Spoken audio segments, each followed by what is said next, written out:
Hello, welcome to the One Question Leadership Podcast. This is Tangela Cheatham, Deputy Athletics Director for Administration and Senior Women's Administrator at Central Michigan University.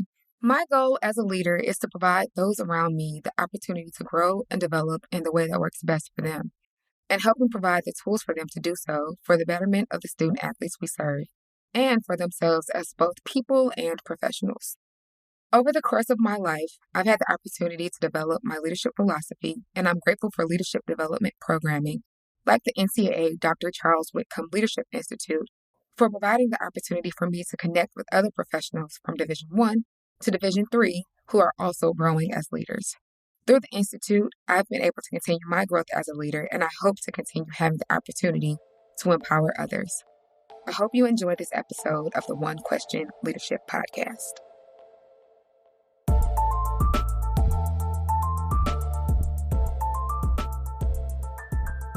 Greetings, this is Ty Brown, and welcome to the One Question Leadership Podcast, where we highlight executive and organizational leadership. Be sure to follow us on Twitter and Instagram at 1Q Leadership. Our guest today is Alvin Hines II. Alvin is the Senior Associate Athletics Director for Revenue Generation at Florida Atlantic University. Greetings, Alvin. Thanks for joining us. Greetings, Ty. Thanks so much for having me. I appreciate it. Yes, sir. Now, you've been at Florida Atlantic since 2018, spent time at Missouri, college football playoff, and the American Athletic Conference in the industry for almost 10 years now. So have a wealth of experience. You've seen a different styles of leadership and have a different varied list of experiences. So I'm happy to have you on here on the podcast. Absolutely. Starting off, I guess the CFP and American Atlantic, those were internships, right? I know with CFP, you kind of helped with operations. What did you do in your time at the American? Yeah. Very similar to the college football playoff. My time at the American was really focused on championship operations. That's why the job at the CFP actually was a great fit for me. Right. Just because I, again, was a football player, a college football player. Obviously, I wanted to get into, that experience from being with a big bowl office or a big conference office that's strictly focused on football. So that's the reason why the CFP was such a great opportunity for me. But at the American, I ran championships and did administration. So did postseason championships, oversaw some sports and some coaches groups. Right. And it's really just help operate the postseason championship experience for the student athletes there at the conference office. Right. And you go off to Missouri, and it looks like you right off the bat, first full-time job was in development. Yep. Tell me what you believe they saw in you in terms of sliding you in that position to get you on a path in development here in the industry.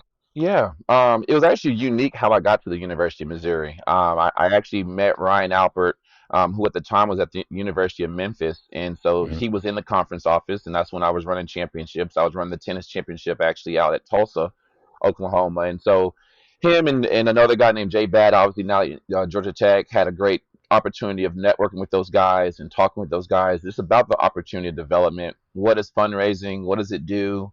Again, I was a former student athlete, and I really didn't even know, that there was so much work to be done on this side of college athletics. And so that was when the entry point of development got introduced to me.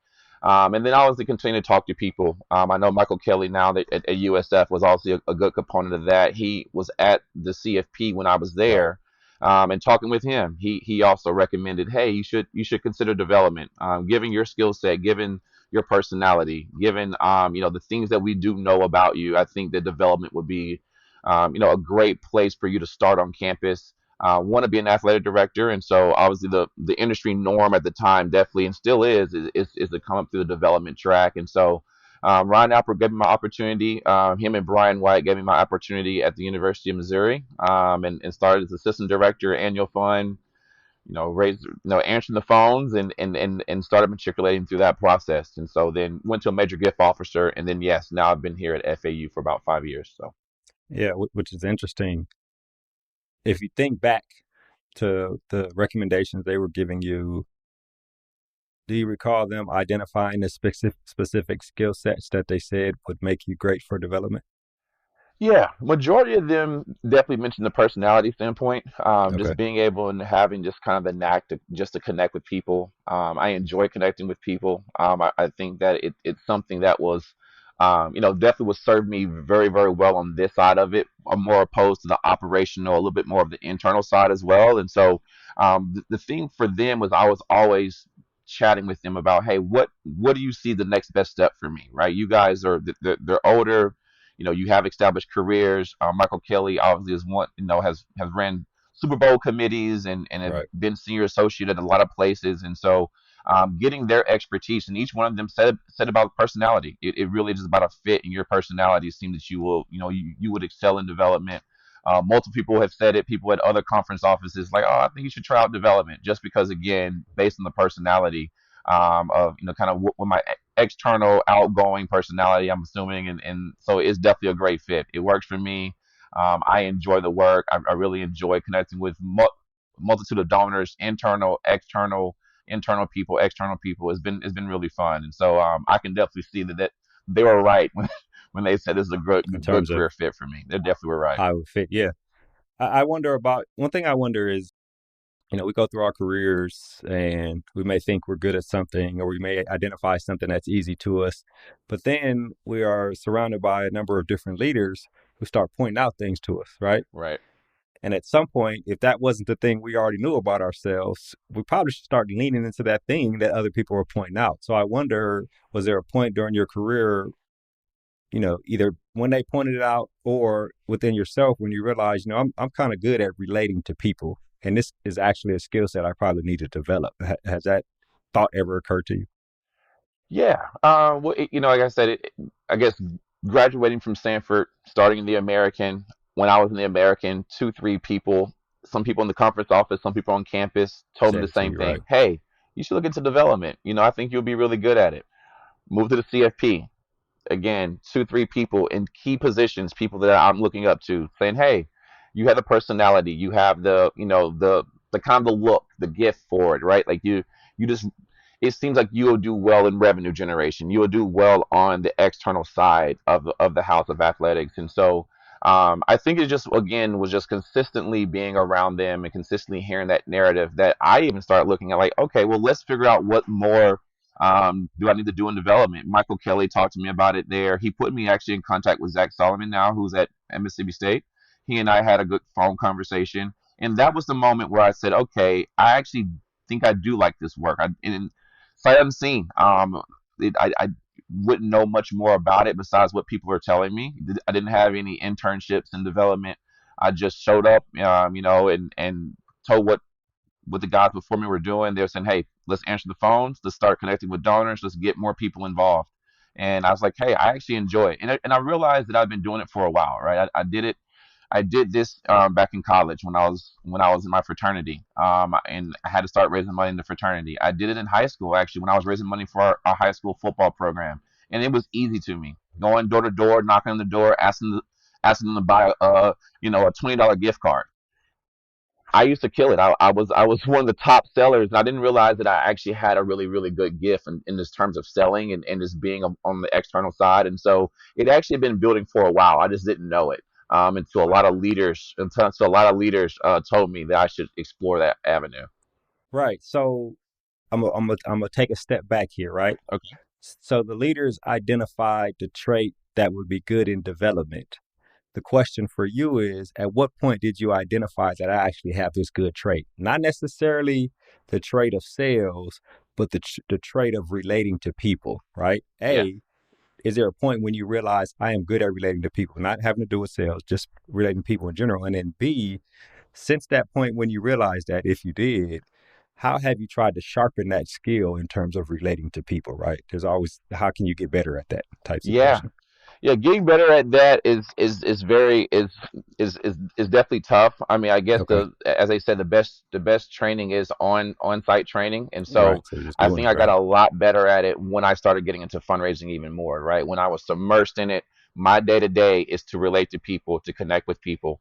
But yeah, for me, it started at a very young age. Yeah. And again, it was started off when I even started thinking about it a couple of days ago. I was talking to a donor on the phone and relating to people, and we're just cycling through thoughts and conversations, and I started realizing, I'm like, oh well, I've actually been fundraising for a long time, right? Right. This just didn't start back in 2016 when I got to the University of Missouri. This actually started when I was in high school. This started when I was in middle school. I think the big dawning moment was college. When it in Sanford had a very unique situation at in terms of Greek life, but I was kind of really the leading charge on getting the recharter happening at Sanford to recharter our Okay. chapter. And so I had to talk to people internally. I had to talk to the national office. I had to talk to other chapters in the city on getting things together, getting resources together. And that's when I started realizing that I had that I wanted to be into business. That was where the first spark for me was like, all right, I think sports business is where I really want to be. Given my background in sports, being a football student athlete, being a baseball student athlete at Sanford, and then I started getting the business side, the resource gathering side of it through the fraternity, through just being on campus and being a part of organizations on campus. That was when it all sparked. Now the minutia, exactly what area of sport I didn't know, but I Right. did know that I wanted to be a part of sports business, and that's when it all really sparked off for me. Yeah, right. And things just start happening, right? You Yep, realize, oh, okay, I'm good at this. And then actually I have some experience at this, and then things start falling into place. yep, And it's always great when other leaders recognize the skill in you and then they start recommending and nudging you to go in that direction. Happened with me at the AFCA in terms of education and educating people on whatever the topic is, specifically leadership for me. So 100%. So thinking about coming into the industry full time, getting into development, uh, especially relatively recent, right? In your time at Florida Atlantic, I mean, do they give you a database and say, here's your list of people, or do they say call these numbers first, or is it the first time that you called $100 million donor, or like, oh, let's see what we can do here? Like, talk to me about that process of just diving in to what they yeah. put in front of you. Yeah, the process is different at every school. The Yeah, process of diving in at Missouri was completely different than diving here at FAU. yeah, Missouri, they had, I mean, potentially close to 9,000, $10,000 donors. I mean, it was a portfolio that was already set. You came in, they gave you a list of 300 people. You started making calls and okay, making those personal touches with people, introducing right, yourself, saying hello. Um, Now here, it was completely separate. Right, I showed up. I had a portfolio of 100 people. All of them giving not very high. And again, it was the same process. So let's start calling and let's start moving. Let's start moving donors up the ladder. Let's start getting them in more involved. Let them know who you are. Um, Talking with them over pushing the impact of supporting, and we've grown it. We really have actually had a really good opportunity. When we first got here, I think we had 275 donors. Now we have over 1,000. Literally in 5 years, we've gained almost 800 donors in 5 years, and it again is about the work that you're doing. It's about getting the community. It's about being visible.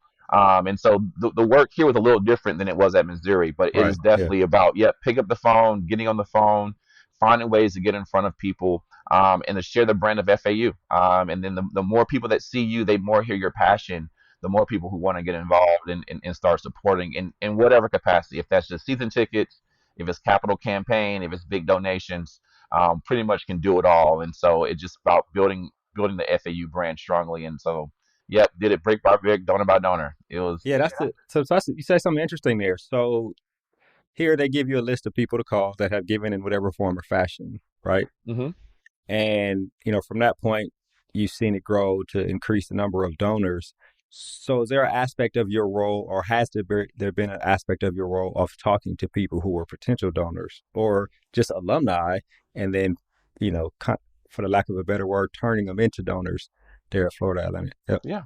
Yeah, yeah. I mean, pretty much when you start having to create your own pipeline, that's kind of Okay. basically what we're talking about in Yeah. development is creating your own pipeline. You do that through a lot of different avenues, right? You do that once you start by season ticket holders. You start by those that are already given money. Okay. And so season ticket holders are a really great way of starting, right? So figuring out, you know, sometimes you can either just take the top end of your season ticket holder base, who's spending the most money with us. Right. Those who are spending the most money with us probably have the most capacity, will be able in turn to maybe make a donation. And so you start finding those who may want different experiences. A lot of our annual fund benefits are geared off, different experiences throughout the year, on-field experience. You want to get into the donor club. And then so you start just leveraging that and saying, hey, well, if you want to get into the club, it's $2,500. Hey, if you want to be able to get on the field, that's $5,000 annual. and then being able to bridge those experiences and kind of leverage those experiences, as you would say. So, yeah, it all starts, it all starts with those who are already given. So I would say current donors, Mhm. even if you're given $500 or you're given 1,000, target them, try to get them up to the next level, and then start with your season ticket holders. So yeah, we've had to build our own pipeline here, Okay. because again, the brand of FAU is young. I mean, the school started in the '60s. Football started back in '01, so we actually Right. haven't had, and we got an on-campus stadium in 2011. So you think about just the youth of the program in general. Hmm. It is definitely young. So it wasn't that we had a big established fan base when we got in here. We've had to grow that, and it's been fun doing it. It really has. Yeah, that's interesting. In terms of donors and experiences, you give a certain amount, you get this experiment, you get this experience, you get this amount, you get this experience. Are there donors who ask for something that you don't necessarily offer, right? You get somebody who's creative, to say they're entrepreneurs and like, okay, yeah, on the field, but really that's not really what I'm looking for. Like, what else do you have? Or do they approach you with like, look, I'm willing to do this if you're willing to do this. Like, tell me about the creativity aspect that donors come with, Absolutely. or that you can offer in terms of creativity. Yeah, no, I think sometimes some of your best ideas come from donors. I Okay. mean, they do. A lot of your best ideas come from people in the industry. Chatting with other friends and buddies that you have at other schools, listening to what they do. But a lot of our ideas have come from donors where, again, they like to have fun. They love the stewardship side of it. They're looking for ways to enhance the game day as well. And they'll come to me and be like, "Hey, Alvin, have you guys considered this?" And I'm like, we haven't considered it, but that's a great idea. And the next thing you know, I'm on the phone texting our deputy, texting our AD, like, hey, what are your thoughts on adding this premium area? Yeah, yeah, no, no, this can happen, this can't. Let's figure out a way to make it happen because there's something that we can monetize there.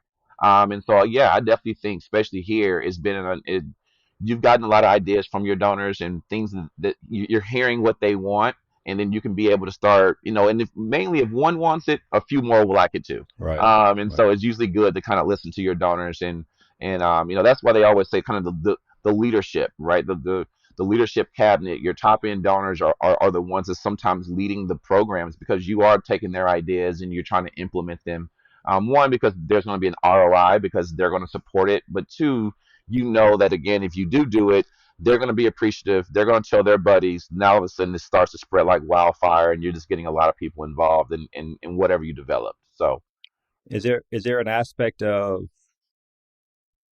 and this is where you're educating me, right? In terms of on campus, is there an aspect of creativity from you or people in a similar position you are where you are creating new things for donors? Or does that come from some type of marketing or PR or like the powers that be? Or does it come from you guys like, look, this thing is wide open here. We might be able to monetize this for our donors. Like, tell me about that aspect of your oh, role. for sure, for sure. Yeah. I think as a fundraiser, one of your biggest jobs is to find a way to leverage your campus, find a Okay. way to leverage your space, find a way to leverage pretty much any and everything that you can do. And so, it's that's like walking around the basketball arena and then you're seeing a room that's over to the side and you're like, hey, this room is not being used. Like, no, it's not.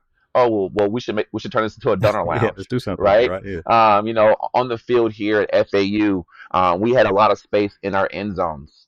Behind the goalposts, and we've now put in, let's see, I believe it is six plus, so we've already put in 15 cabanas on the field, Okay.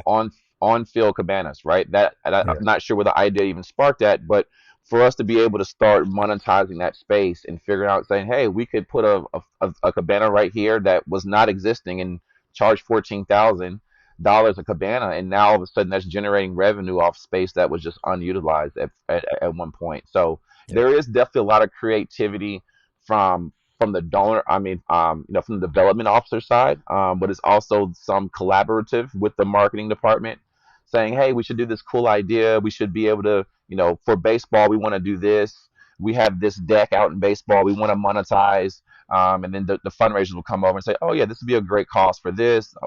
We see how it starts to fit into our donor plans. Right. Yeah. But yeah, there's a lot of creativity on both sides. Both Sometimes it sides. comes Yeah. from the donor. Most times it comes from the development officer. I find it all interesting, right? Creativity comes from both sides, which I think is important, right? You don't want to just give people categories and say you have to fit in this category, but then also you want to allow them to give insight in terms of what is possible for them to support as they grow in their affinity to the university. One thing I want to ask you about, and of course I can't have the One Question Leadership podcast without talking about leadership, is staff, right? You're an intern, you get a position, you start, your responsibilities rise, and at some point you're going to have to lead people, right? And so Hmm. tell me about that aspect of your job there at FAU in terms of leading people. I think you have a full timer, you got a couple interns. Tell me about just managing a personality Yeah, and yeah, directing people to do what to help yeah. everybody be successful. One thing FAU definitely taught me is this the next level of leadership is managing people. Okay. Right. Well, you're managing your portfolio, you're managing your donor base, you're managing your season ticket holders. Now you are getting to the point where you're managing sport oversight, where I have coaches that I'm overseeing, and Okay. then also in programs I'm overseeing, but also staff members, and Yeah. being able to track their success, push them to be more successful and put them in places to be successful. And so being at FAU has really allowed me to do that, and really have allowed me to sharpen my skills, and one, again, as you mentioned, hiring interns and hiring people under me, into our entire staff, Right. evaluating what that looks like, and evaluating what success looks like, but then putting them in positions on winning, right? And so that happened to me a lot at Missouri. That happened to me a lot when I first moved here at FAU. And so now being able to assess, you know, I'm trying to figure out the best way of saying this, but just being, the best way to assess them, but put them in key positions to also be successful. And that's one thing I also find is the most important thing at leadership. And I've enjoyed doing that, right? Coming in, bringing in a young staffer, making them come on a meeting with you that you know you're going to close a gift, showing them the way of talking about the gift, showing them a way of the key points that they need to hit with the donor, and then showing them how to follow up with them and close the deal, and then bring the donor in the stewardship cycle, and start showing them how to take the donor through the full cycle, and multiple donors at the same time is kind of where the leadership really lies, and so then they can see your presence and see how you do it from a day-to-day standpoint. So I think leadership is vitally important, especially in the role of development.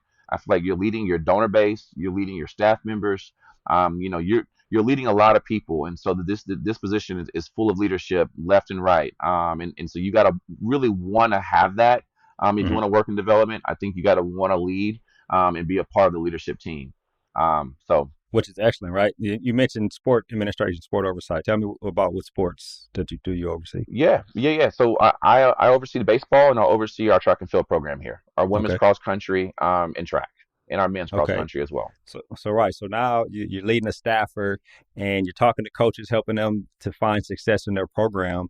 Tell me about some of the, for the lack of a better word, tough conversations you've had to have. Because if I understand coaches always want what's best for their department. We need this. If you don't give me this, how are we going to be successful? You can't expect all the results with only half the resource, all the kind of stuff that coaches say. So tell me about the conversations that allow you to help them to be successful, but also tell them, hey, we got to raise the money, or we don't have money for that, or tell me about those types of conversations. Yeah, those conversations are some of the best here. And I, Yeah. I will tell you that because, again, when you're dealing with a school of the size of FAU, right, a group of five program that is on the steady rise. Revenues are growing every year, but you're still trying to compete at a top Division 1 level. And Right. sometimes you don't have all the resources that you need. They're not fully staffed from a coaching standpoint sometimes. There's always other areas, and even the Power 5 schools will probably tell you that, right? There's Yeah. still always areas that can always be improved on. And so having those tough conversations with coaches, about finding a way. And I think that's why I love being here, and I have loved my experience here, because it Okay. really allows you to get into the weeds with coaches and figure it out with them, right? For you to jump down in the weeds with them and say, hey, coach, you need more money in this area. Let's figure out a way to help you. Let's figure out, Okay. let me help build a fundraiser for you to raise more money for that. Let Right. me make a phone call to someone in the community that I know is connected with another track team, or that has an indoor hitting facility in baseball here, or let me figure out a way for us to come together and get this done. And it's not just about throwing money. Sometimes it's about throwing time and energy as well, And so I've really, really enjoyed doing it. I mean, even the most successful thing here is our track program. Our track actually hasn't been resurfaced um, here in almost over 20 years. You Wow. think about this, the way our track look. So I became the track administrator 2 years ago. And so I've been working with my coach, and believe me, every year he told me, Alvin, we got to find a way to get a new track. We got to find a way to get a new track. Like, we got to get a new surface. We need more for our student athletes. And so was able to go out this past year and close a gift for our track program. Close a Excellent. $5 million gift with a very prominent family here. I love those donors to death. Hmm. They're very philanthropic, very generous, and so she saw the need in what we're talking about. And so I actually at lunch I was able to bring her right over, show her the track. She looked at me and just said, "How much? Like, what do we have to do to get this Oh done?" wow. Yeah. And It's so got to feel she good. saw the really big need, and then we took her over into our student athlete success center, and we talked about our needs. Right, our coaches is like, Alvin, I want to recruit better. We need to be able to have some more bells and whistles to recruit. Well, now she's also part of that gift is going to go to renovate our entire student athlete success center. And so Yeah. now all the programs, all 18 sport programs that are over there, 17 sport programs that are over there, they're able to now reap the benefits of that gift. And so Yeah. that's the fun part of development when you're able to go see something that needs to be done, make the ask for it to change, and then actually see, be a part of the process of building it. It's been really enjoyable. Yeah, what's interesting in terms of what you said there, right? The managing sports part, you had to use creativity sometime to be able to help the coaches get what they need to be successful to serve the student athlete. Then this development hat never really comes off, right? Because now you bring in somebody is okay. Let's get the track resurfaced. Let's help out all the sports with the student athlete Yeah. success center. I think that's excellent. I'll ask you one more question here, and then we'll wrap.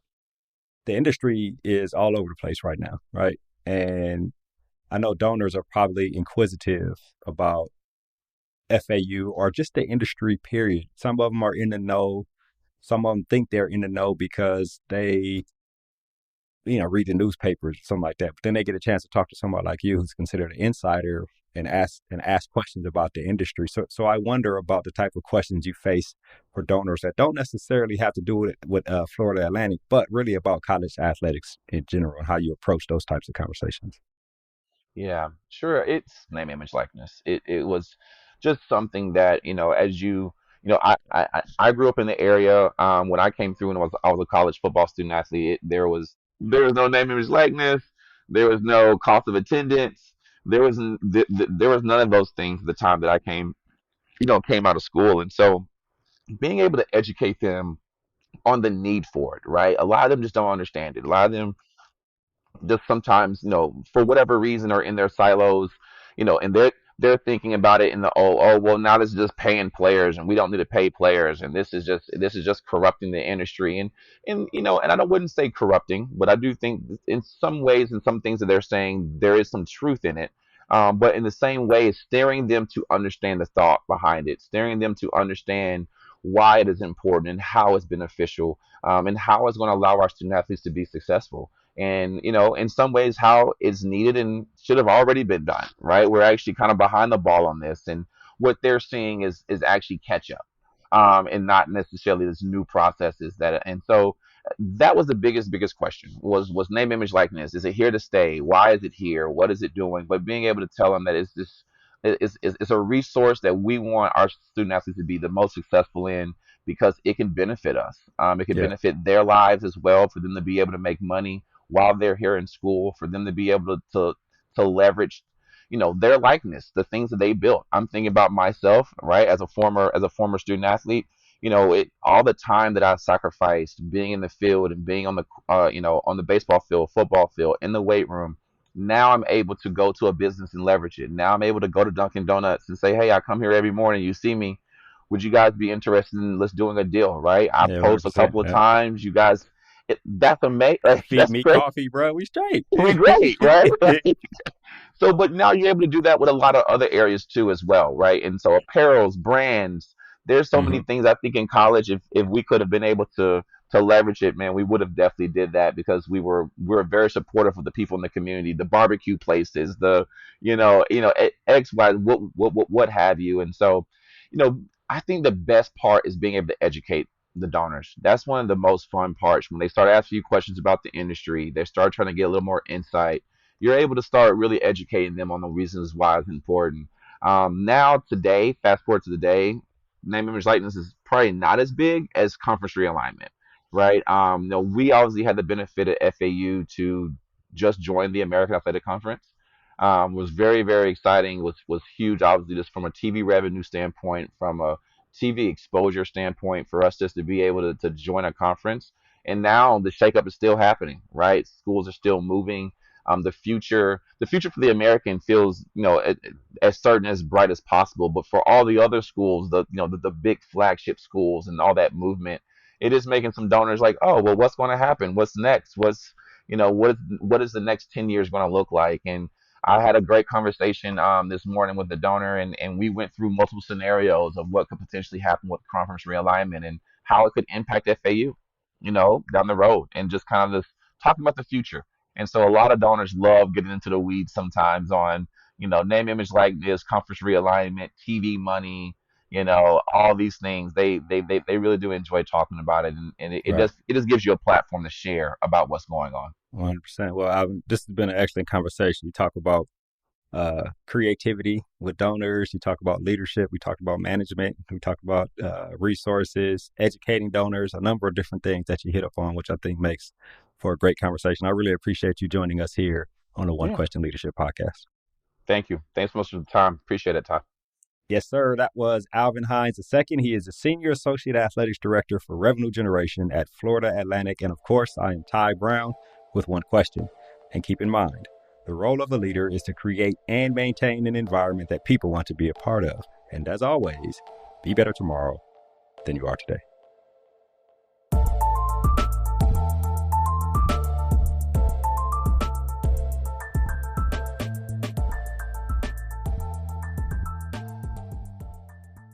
This episode of the One Question Leadership podcast is produced by Spades Media Group, solving problems using creative leadership.